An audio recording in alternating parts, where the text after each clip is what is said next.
요한복음 17장 말씀을 우리가 살펴보고 있습니다. 예수님의 대제사장적인 기도, 세 가지를 위해서 기도를 하세요. 예수님 당신 자신을 위한 기도, 제자들을 위한 기도, 또 가까우는 세대의 모든 성도들을 위한 그런 기도입니다. 예수님 자신을 위한 기도는 영화롭게 하소서, 또 제자들을 위한 기도는 저들을 지켜주소서, 보호하여 주소서. 예수님께서는 제자들을 현재의 모습으로 바라보지 않으셨어요. 굉장히 부족하고 부끄럽고 연약한 모습이지만 그것이 아니라 장차 되어질 모습들, 그들의 어떤 역할이나 기능적인 모습이 아니라 존재로서 예수님은 제자들을 굉장히 귀하게 여기셨죠. 그래서 저들을 지켜주십시오, 보호하여 주십시오. 오늘은 연결된 제자들을 향한 기도인데, 거룩하게 하소서, 지켜주시되 보호하여 주시되 거룩하게 지켜보아여 주옵소서. 바로 그런 의미의 그런 내용입니다.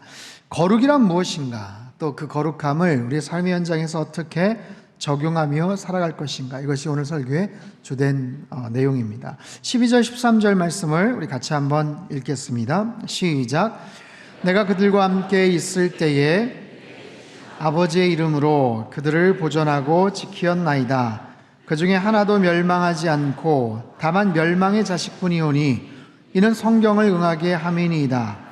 지금 내가 아버지께로 가오니 내가 세상에서 이 말을 하옵는 것은 그들로 내 기쁨을 그들 안에 충만히 가지게 하려 함이니이다. 자, 주님께서 말씀을 하세요. 아버지께서 나에게 주신 그들을 잘 보존하고 지켰습니다. 그런데 그 중에 하나도 멸망하지 않았지만 다만 멸망의 자식뿐입니다. 누구를 가리켜요? 가룟 유다를 가리킵니다. 가룟 유다, 예수님을 배신하고 마지막에 은삼십에 예수님을 팔아먹었던 가룟 유다. 그 유다에 대해서 또 여러 가지 평들이 있죠. 배신자다, 어떻게 그럴 수 있느냐 싶지만, 어떻게 보면 희생양이 아니냐, 예수님의 구속 사역을 위해서 누군가 해야 될 역할을 가룟 유다가 하지 않았나, 그렇게도 바라보지만 절대로 그렇지 않습니다. 가룟 유다는 하나님께서 주신 자유의지를 가지고 자기가 결단하고 선택을 했던 거예요. 가룟 유다는 로봇이 아니죠. 이미 배역이 정해져서 하나님께서 너 그렇게 하면 안 되고 너의 맡은 역할은 이거야. 자기는 그렇게 하고 싶지 않았는데 억지로 하나님께서 그렇게 배역을 주셔서 하고 싶지 않은 일을 했는가? 그렇지 않습니다. 전혀 그렇지 않아요. 절대적으로 가룟 유다가 스스로가 판단하고 결정하고 선택한, 그래서 거기에 대한 책임도 그에게 있죠. 예수님께서도 암시적으로 만류를 하셨고 그에게 회개할 수 있는 기회를 주셨지만 유다는 결국 자기의 고집대로 멸망의 길을 갔어요. 사단에게 틈을 보이고 말았죠. 그 마음을, 배신할 마음을, 생각을 넣어주었고 유다가 거기에 굴복할 때 사단이 그에게로 들어간 것, 철저하게 자신의 결정, 판단에 의한, 거기에 따른 비극적인 결과입니다. 뒤늦게 자신의 잘못을 깨닫죠. 뉘우칩니다. 하지만 그뿐이에요. 은삼십을 다시 갖다 주면서 후회를 하지만 어떻게 합니까? 그리고 나서 목을 메어 자살을 합니다. 참된 회개라고 말할 수 없어요. 깨닫기는 했고 뉘우치기는 했지만 참된 회개라는 것은 뉘우치는 것이 아니라 돌아서야 돼요. 돌아서서 잃어버린 그 자리로 다시 돌아와야 돼요. 주님께로 다시 돌아왔어야 돼요. 그것이 참된 회개죠. 여러분, 사람은 그렇습니다. 우리에게 자유의지가 있기 때문에 아무리 좋아도, 아무리 잘했어도 우리 안에 있는 그 죄와 욕심에 대한 부분을 잘 억제하지를 못하면, 제어하지를 못하면 탈선할 가능성이 있어요. 예수님을 만났고 기적을 체험했고 3년간이나 동고동락을 했지만 마지막에 그렇게 탈선을 하여서 잘못된 길을 걸어갔던 가룟 유다. 그래서 예수님이 더더욱 간절하게 기도를 하시는 거예요. 아버지요, 이제 저는 아버지께로 갑니다. 이들을 내버려 두고 갑니다. 제가 3년간 머무는 기간 동안도 이렇게 탈선한 그런 사람이 있었는데 제가 없는 기간 동안 아버지요, 이들을 지켜보아요 주옵소서. 이들이 머물 그 세상, 그 혹독한, 그 어려운 세상 속에서 이들을 지켜주십시오. 세상과 제자들과의 관계에 대해서 주님이 이렇게 말씀하시죠. 14절에서 16절까지 말씀입니다. 같이 읽죠. 시작.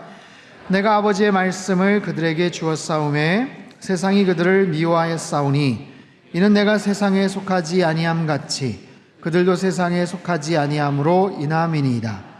내가 비옵는 것은 그들을 세상에서 데려가시기를 위함이 아니요 다만 악에 빠지지 않게 보존하시기를 위함이니이다. 내가 세상에 속하지 아니함 같이 자, 밑줄을 쳤어요. 세상이란 단어가 계속 등장합니다. 세상은 그들을 미워합니다. 내가 세상에 속해 있지 않은 것처럼 그들도 세상에 속해 있지 않습니다. 하나님 아버지여 이들을 지켜주시되 그렇다고 세상에서 데려가 달라는 말은 아닙니다. 이들이 남겨져 있지만 악에서 보호해 주십시오. 이 세상에서 지켜주십시오. 이것이 예수님의 기도의 내용이에요. 자, 주님 말씀하시는 이 세상이라는 곳은 도대체 어떤 곳입니까? 세상이라는 단어가 9번 등장을 하는데 이 세상은 긍정적인 그런 세상입니까? 부정적인 의미에서의 세상입니까? 하나님은 세상을 어떻게 바라보실까요? 하나님은 세상을 만드셨고 또 사랑하시죠. 하나님이 세상을 이처럼 사랑하사 하나님이 만드시고 창조하시고 통치하시는 그 세상. 그런데 오늘 본문에 나타난 이 세상의 의미는 하나님을 거스리는 어떤 죄악된 영역을 의미해요. 하나님을 반역하고 하나님의 뜻에 무관하여서 살아가는 모든 세속사회의 어떤 가치관들, 인간 안에 있는 내적인 거짓된 욕구들, 그것이 사단이 작용을 해서 강하게 역사하는 어떤 특정한 영역과 힘과 에너지들을 의미합니다. 선교학에서는요, 영적 도해라는 말이 있어요. Spiritual Mapping이라는 이 단어인데 이 말은 1990년도 초에 조지 오티스라는 선교사가 한 20년, 30년 동안 세계 100여 군데를 다니면서 선교활동을 하다가 각 지역이나 나라마다 아주 독특하게 역사하는 어떤 악한 사단의 특정한 어떤 현상들을 그가 보고 각 지역을 하나의 매핑, 하나의 지도화 시킨 거예요. 어느 지역은 어떤 역할들, 어느 지역은 어떤 영적인 부분들이 강하게 나타난다 하는 어떤 그런 부분으로 분류를 했어요. 이를테면 미국의 라스베가스 같은 데는 도박, 사람들에게 그 물질, 돈, 헐리우드 같은 데는 인기, 어떤 성적인 그런 부분들, 월스트리트, 증권, 돈에 대한, 성공에 대한, 미국의 워싱턴, 펜타곤 이런 데는 막 권력에 대한 막 그런 의지들, 이런 부분으로 사단이 사람들의 마음속에 어떤 그런 어떤 영적인 기운들, 그런 부분들을 막 끌어내는 거죠. 그것들이 굉장히 강하게 역사하는 거죠. 이거는 굉장히 신빙성 있고 일리가 있는 얘기예요. 우리나라에도 곳곳에 보면 대구 팔공산 주변에 큰 불상들이 있죠. 계룡산 주변에 무속인들이 있었죠. 방송가에 보면 그 주변에 늘 인기에 목말라 하는, 스타가 되고 싶어 하는 어떤 성적인 그런 막 부분들, 인사동, 서울의 인사동 전통이라는 이름하에 무속적인 어떤 그런 모습들, 강원랜드, 정선 카지노에 보면 호텔에서 돈을 잃고 목매서 자살하는 그런 사람들, 부동산에 자신의 저당 잡힌 외제차들이 막 수두룩하고 한때는 막 거기에 홈리스들, 노숙자들만 몇백 명이 막 수두룩한 어떤 그런 모습들이에요. 지난주에 제가 홍콩 마카오에 갔을 때 선교사님을 통해서 들은 이야기인데 그 마카오에 세계적인 도박장이 있거든요. 중국 정부에서 미국 라스베가스로 손님 뺏기지 않도록, 중국 사람들 거기에 돈 쏟지 않도록 아예 거기다가 정책적으로 어마어마한 사이즈의 호텔과 도박장들을 계속해서 건설을 합니다. 그 중에 한 호텔 안에 있는 도박장은요, 그 실내 도박장 크기가 축구장 3배 크기예요. 어마어마한 사이즈예요. 가서 계속해서 돈을 쓰고 막 명품 막 그 샵들 막 다 즐비해 있고. 선교사님이 홍콩에서 마카오에 월요일날 새벽에 좀 갈 일이 있어서 배를 타고 일찍 갔는데 깜짝 놀랐다는 거예요. 그 새벽에 마카오에서 쏟아져 나오는 그 사람들이 얼마나 많은지. 근데 그 사람들이 뭐냐면 주말에 가서 다 도박하고 노름에 빠졌던 사람이에요. 월요일에 출근하기 위해서 눈 빨개가지고 밤새도록 주말에 가서 그냥 수십 시간 동안 잠 못 자고 그러다가 온 사람들. 그 중에 한 이야기를 들었어요. 서울의 한 교회 권사님이신데 이분이 가족을 만나러 홍콩 마카오에 왔다가 마카오에 가서 재미삼아서 몇만 원을 가지고 당긴 거예요. 근데 거기서 대박이 났어요. 수천만 원이 확 떨어져가지고 난리가 났어요. 보통은 그렇게 엄청나게 뭔가를 따면 그 돈 가지고 또 하고 그러다가 잃어버리는데, 이분은 그러지 말아야지 하고서 절제를 하고 돈을 챙겨가지고 한국에 왔어요. 이분이, 권사님이 종로 명동에 아주 작은 가게를 몇 개를 운영을 하시던 분이신데, 일상으로 돌아갔는데 생각이 나는 거예요. 자꾸만 그때 그 짜릿함이 생각이 나는 거예요. 그러면서 아침에 일찍이 문 열고 거기서 가게에서 물건 팔고, 이게 별 의미가 없어 보이는 거예요. 이거 뭐 해가지고 푼돈. 그래서 돈을 좀 챙겨가지고 다시 갔어요. 다시 가서 어떻게 했을까? 땄을까? 잃었을까요? 어떻게 하세요? 홀라당 잃었어요. 마음이 어떨까요? 마음이 어떨까요? 속상하죠? 거기서 멈춰야 되는데 다시 그곳에 또 갔어요. 자꾸만 반복해서 갔어요. 돈을 마련해서 가고 또 잃고 또 잃고, 가게 하나 말아먹고 또 점포 하나 또 말아먹고, 그래서 갖고 있는 재산 완전히 탈탈 털리고 그냥 거기서 폐인처럼 되었다는 이야기를 해주더라고요. 무서운 거죠. 무서운 거예요. 이 중독, 혼자의 힘으로 끊기가 어렵습니다. 사단이 영적으로 그런 부분들을 굉장히 강하게 끌어당기는 거예요. 그 상황에서는 그런 영역으로, 어떤 상황에서는 어떤 영역으로, 인기에 목말라는 사람에게는 어떤 그런 부분에 대한 그 갈급함으로, 권력에 대해서 막 목말라는 사람에게는 그런 부분에 대한 그 갈증으로. 그래서 이렇게 영적인 도해, 지도를 만들어서 그걸 분석하는 부분에 대해서 뭐 어떤 분들은 좀 반대를 하거나 뭐 다른 의견을 대기도 하지만 상당히 일리가 있는 어떤 그런 이야기예요.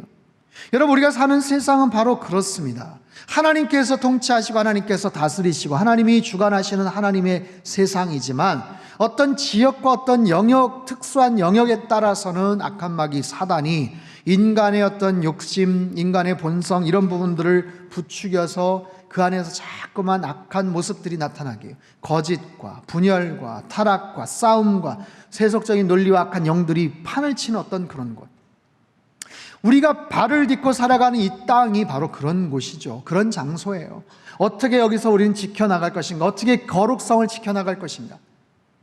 아니, 예수님 말씀하셨던 그 시대의 제자들은 과연 어떠했는가?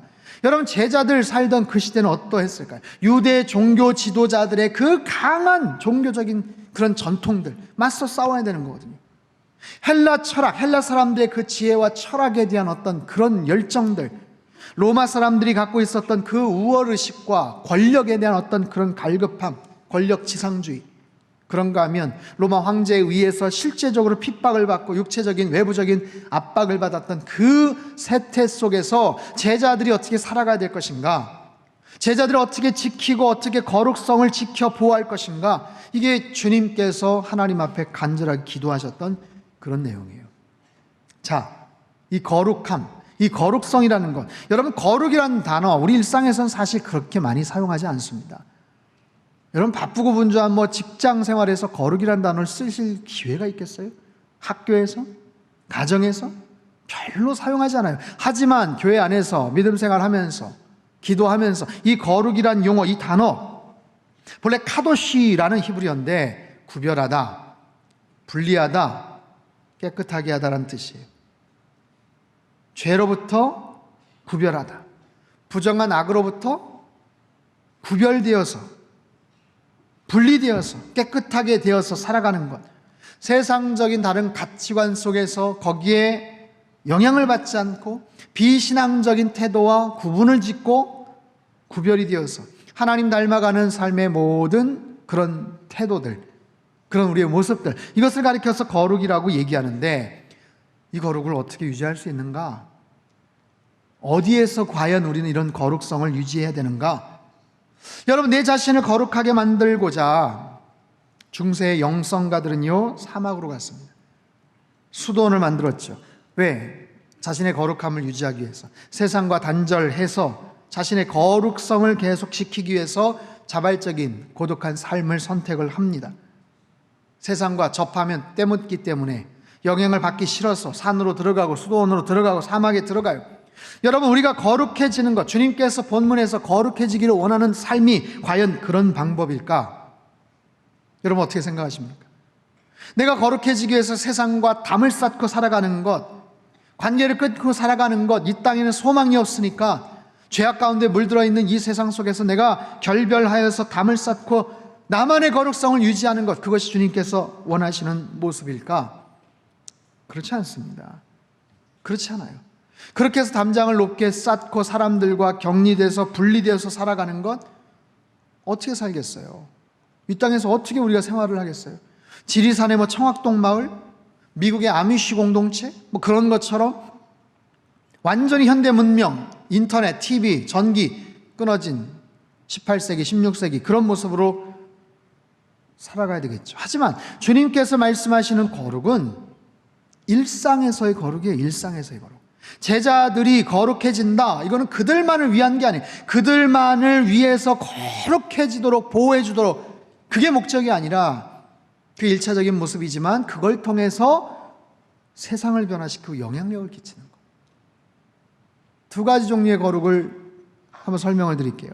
첫 번째는 바리새인들의 거룩이고 두 번째는 예수님이 보이신 거룩이에요. 자, 누가복음 18장 10절에서 12절 말씀입니다. 같이 읽죠. 시작. 두 사람이 기도하러 성전에 올라가니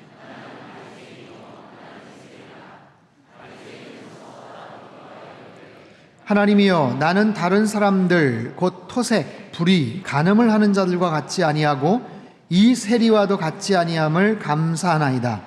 나는 일에 2번씩 금식하고 또 소득의 11조를 드리나이다 하고. 자, 바리새인이 가서 기도를 했다고 하는데, 사실 이 바리새인들, 우리가 굉장히 부정적으로 많이 바라보긴 하지만 율법에 대해서 철저했던 사람이에요. 정말 거룩함에 대한 굉장히 간절한 열망을 갖고 실제로 실천하면서 살아갔던 사람들, 그런 모습들이 있어요. 긍정적인 부분이 있어요. 하지만 오늘 본문의 이 바리새인을 보십시오. 시간을 지켜서 금식하고 성전에 가고 헌금을 하고 이렇게 기도를 하지만, 기도를 할 때도 어떻게 기도를 해요? 하나님, 나는 저 세리와 같지 않게 됨으로 인하여 감사를 드립니다. 나는 이것도 했고요, 저것도 했고요. 나는 이 모양으로 살았고 저런 행동들도 했어요. 근데 쟤들은 그러지 않았어요. 하나님 앞에서 자신의 삶을 나타내고 드러내고자 하는, 정말 열심히 나름대로 경건한 모습들을 갖췄지만 그들의 삶 자체는 세상과 자신을 분리시켜버리는 거예요. 사람을 차별화시키는 거예요. 사람을 격리시켜버리고 폄하해버리는 어떤 그런 의미에서의 거룩.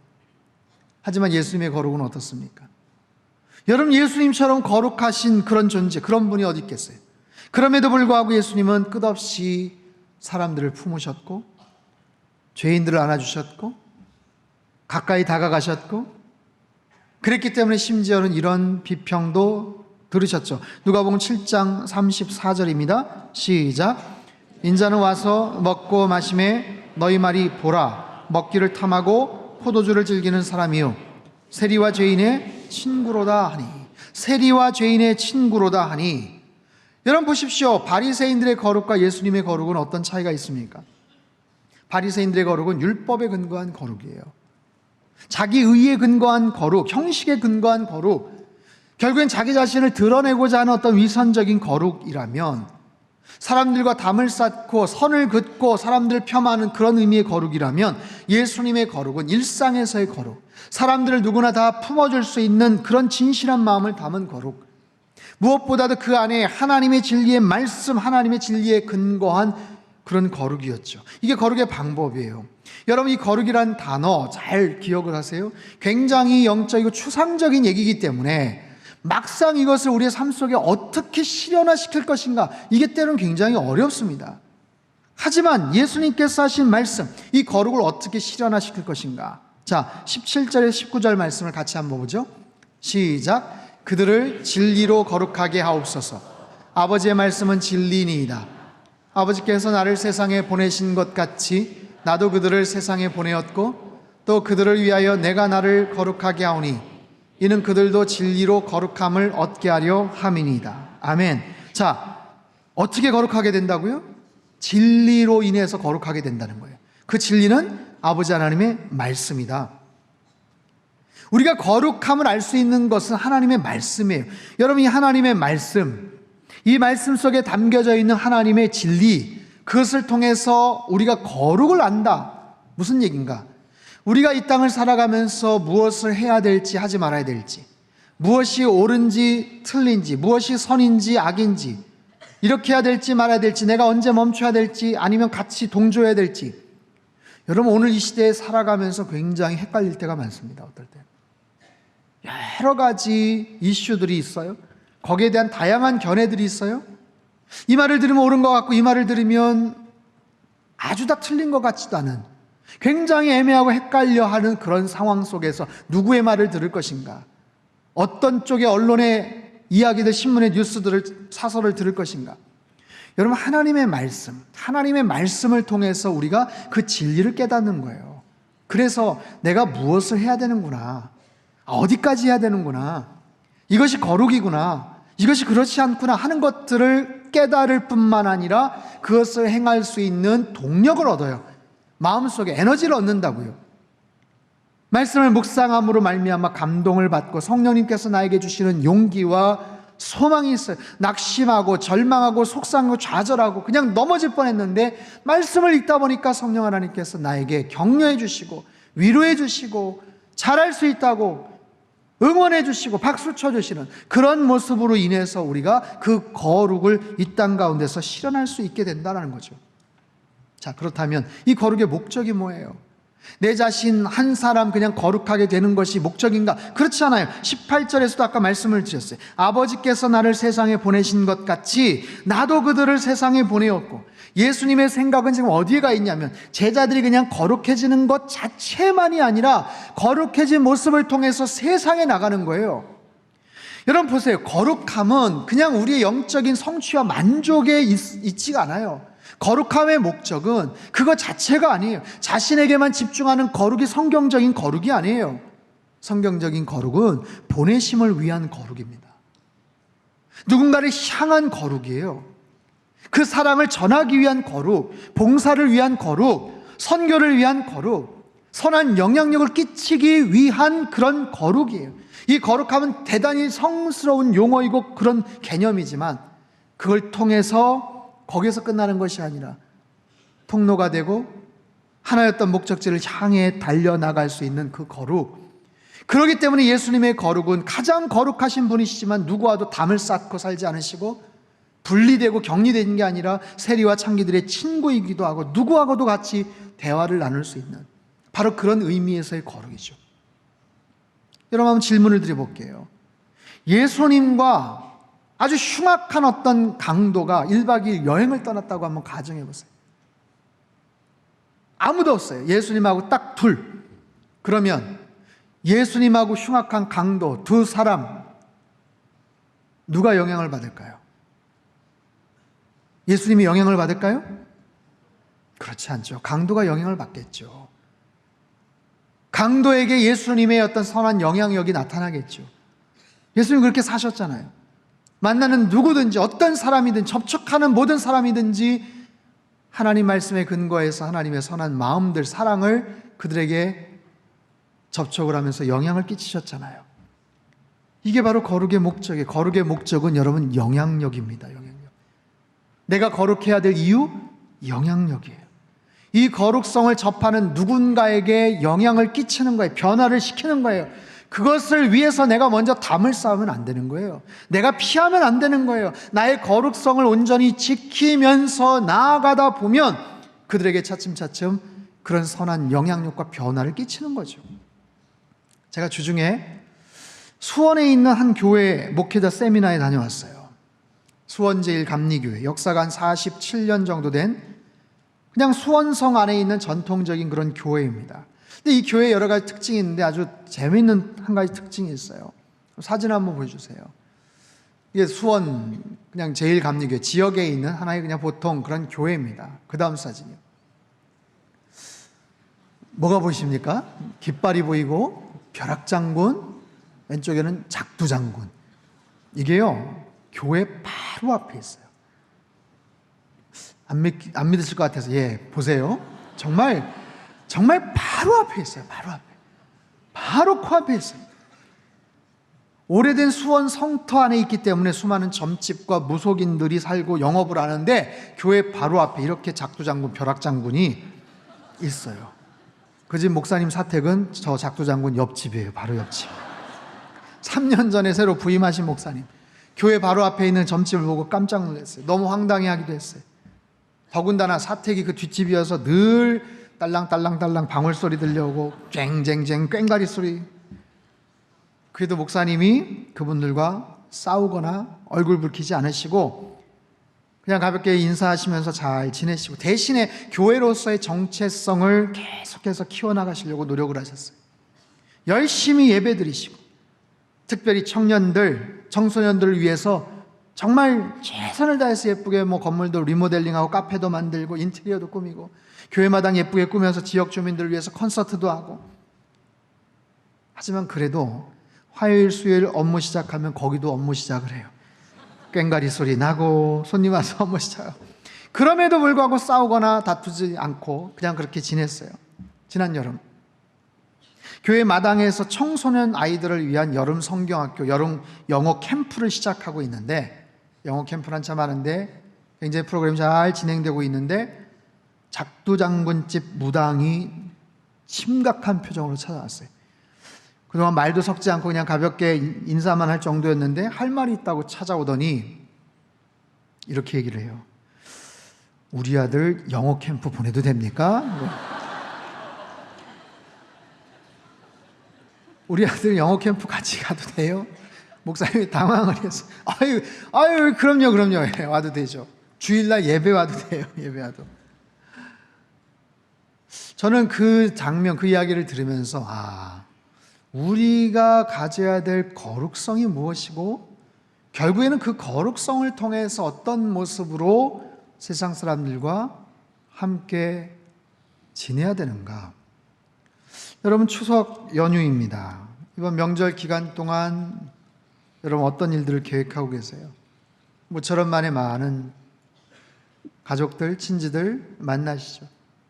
그 중에는 믿지 않는 가족들하고도 어울릴 시간들이 아마 틀림없이 있을 겁니다. 그리고요, 정말 특별히 가장 세상적인 어떤 그런 문화와 분위기 속에서 접하는 그런 시간들도 있을 거예요. 여러분, 그 속에서 여러분의 정체성, 신앙인으로서의 정체성을 어떻게 지키시겠어요? 모처럼 밥 먹고 가족들 모여가지고 윷놀이도 하고 고스톱 친다고 막 하는데 여러분 어떻게 하시겠어요? 혼자 저 옆에서 주여 하면서 생명의 상권에서 큐티 하시겠습니까? 여러분, 노름이나 도박이 아니면 같이 교제하셔도 돼요.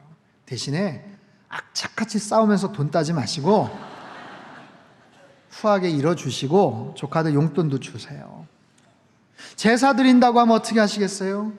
여러분, 정중하게 말하세요. 저는 절은 하지 않겠습니다. 하지만 가족들을 위해서 기도할게요. 그분들의 그 진지한 마음을 여러분이 존중해 주셔야 돼요. 뒤에서 대적 기도하면서 내가 내년엔 뒤집어 엎겠다 이러시면 안 되는 거예요. 언젠가 하나님, 우리 가족도 다 예배 드릴 수 있게 해주세요. 그렇게 소망하면서 그런 마음을 가지셔야지 싸우시면 안 돼요. 차라리 나는 그 꼴 못 본다 하면서 나는 피하겠다. 피하지도 마세요. 그러지 마세요. 오히려 여러분의 내면의 힘을 키우십시오. 그리고 믿음으로 그 상황을 바라보세요. 그리고 당당히 교제하세요. 무엇보다도 그 가족들을, 친지들을 사랑하십시오. 사랑하세요. 그리고 여러분의 내면에 주님의 구원에 대한 확신, 말씀에 대한 그 진리의 말씀에 대한 그 풍성함을 여러분 마음속에 채우시는 게 중요해요. 여러분, 바닷속은 깊이 들어갈수록 수압의 영향을 받습니다. 보통 수심 10m 깊이 들어가면 1기압이 높아진대요. 100m 들어가면 10배로 높아진대요. 1000m가 들어가면 100배, 10,000m가 들어가면 무려 1000배의 기압을 받아요. 1000배의 기압, 이게 어느 정도인가? 사람 손바닥에 몸무게 4톤짜리 코끼리가 25마리가 올라앉는 거예요. 그 정도의 어마어마한 압력을 받습니다. 그렇기 때문에 어느 정도 이상은 들어가지를 못해요. 특수한 핵 잠수함도 1000m를 넘어서지 못합니다. 그냥 무인 잠수정들이 이제 더 깊이 지금 들어가고 있는 그런 상황이에요. 근데요, 보통 200m 아래, 대륙붕 아래쪽에서 살아가는 물고기들을 가리켜서 심해어라고 합니다. 심해어. 근데 그 심해어들이 수천 미터 그 밑에서도 유유히 살아가고 헤엄을 치고 있어요. 작년 일본의 기록을 보면 8,100여 미터의 깊이에서도 심해어가 발견되었다고 합니다. 그 심해어들은 도대체 뭘로 만들어져 있을까요? 그 어마어마한 그 수압 압력을 도대체 어떻게 견디는 걸까요? 철갑으로 뭐 둘러져 있을까요? 그렇지 않습니다. 똑같은 표피를 가진 거예요. 다만 수압을 견딜 수 있는 특이한 신체 구조가 있어요. 뭐냐면 보통 물고기들은 그 안에 불에라는 게 있습니다. 거기에 기체, 공기가 들어가서 그걸 가지고 뜨기도 하고 그렇게 하죠. 근데 그 안에 있는 심해어들은 일체 그 안에 기체를 담지 않아요. 있으면 그냥 터져버리는 거예요. 대신에 그 불에가 퇴화되어서 그 역할을 대신 감당하는 커다란 지방 주머니를 갖고 있대요. 그 지방 주머니가 몸을 뜨게도 하고 바깥의 수압과 몸속의 내부 압력, 내부 수압을 평균케 하는 그런 기능을 한다고 합니다. 그래서 그 지방 주머니, 그것으로 인해서 어떤 깊은 곳에서도 유유하게 아무렇지도 않게 지낼 수가 있는 거예요. 사랑하는 성도 여러분, 하나님은 우리가 이 땅에서 잘 살기를 원하세요. 이 세상 속에서 건강하게 그리고 거룩하게 잘 살기를 원하세요. 세상 속에서 살라는 것, 세상 등지고 살라는 게 아니에요. 세상 사람들과 격리되어서 결별해서 담쌓고 살라는 게 아닙니다. 그 세상 속에서 살아가되 그렇다고 세상 사람들, 세상 문화를 즐기면서 할 것 다 하고 같이 어울려서 그렇게 살라는 것 아니에요. 그 안에서 살아가되 함몰되지 않고 침몰되지 않고 그 속에서 영적 정체성을 갖기 위해서는 우리 안에 내부 압력이 있어야 돼요. 하나님께서 주신 말씀으로 말미암아 우리 안에 생성된 구원에 대한 확신과 분명한 진리의 그 내부 압력, 그것이 있을 때 우리는 어느 곳에 가서도 거기에 함몰되지 않아요. 그런 마음, 그런 믿음의 고백, 그런 경건성을 가지고 일상에서 여러분의 거룩함을 여러분 실천하며 살아가실 수 있기를 주님의 이름으로 축원합니다. 그 어떤 곳에서도 추석 명절 믿지 않는 가족들하고도 얼마든지 같이 교제하고 나눌 수 있지만 여러분 안에 있는 그 신부 온도, 내부 압력을 갖고 말씀에 대한 진리의 그 교훈을 가지고 살아가다 보면 그 어떤 속에서도 침몰하지 않고 오히려 그 파도를 즐기면서 그 속에서 선한 영향력을 끼칠 수 있는 그런 하나님의 사람이 될 거예요. 이번 추석 명절 하나님 말씀 가운데서 진리의 말씀으로 여러분의 내면을 거룩하게 만드시고 행복하게 의미 있게 잘 보내실 수 있기를 주님의 이름으로 축원합니다. 기도하겠습니다. 하나님 아버지, 이 험한 세상 속에서 세속적인 가치관이 난무하는 이 속에서 우리가 어떤 모습으로 살아가야 될지, 어떻게 그 거룩성을 유지하면서 지켜가며 살아가야 될지 우리에게 가르쳐 주셔서 참으로 감사합니다. 주님, 우리 안에 말씀으로 말미암아 진리의 그 교훈으로 말미암아 세상의 그 어떤 수압, 압력에도 굴하지 않고 견뎌낼 수 있는 그런 내부 압력, 그런 진정한 거룩성을 우리 마음속에 소유하며 살게 하여 주시옵소서. 그것을 통해서 하나님 영향을 받지 않을 뿐만 아니라 오히려 우리가 선한 영향력을 끼칠 수 있는 그런 하나님의 사람들 되어지게 주님 도와주시옵소서. 추석 명절 연휴를 맞이해서 오랜만에 만난 친지들, 가족들 진심으로 사랑하게 하시고 우리 안에 있는 내면의 그 거룩성을 통하여 선한 영향력을 끼칠 수 있도록 주님 축복하여 주옵소서. 존귀하신 예수님의 이름으로 기도하옵나이다. 아멘.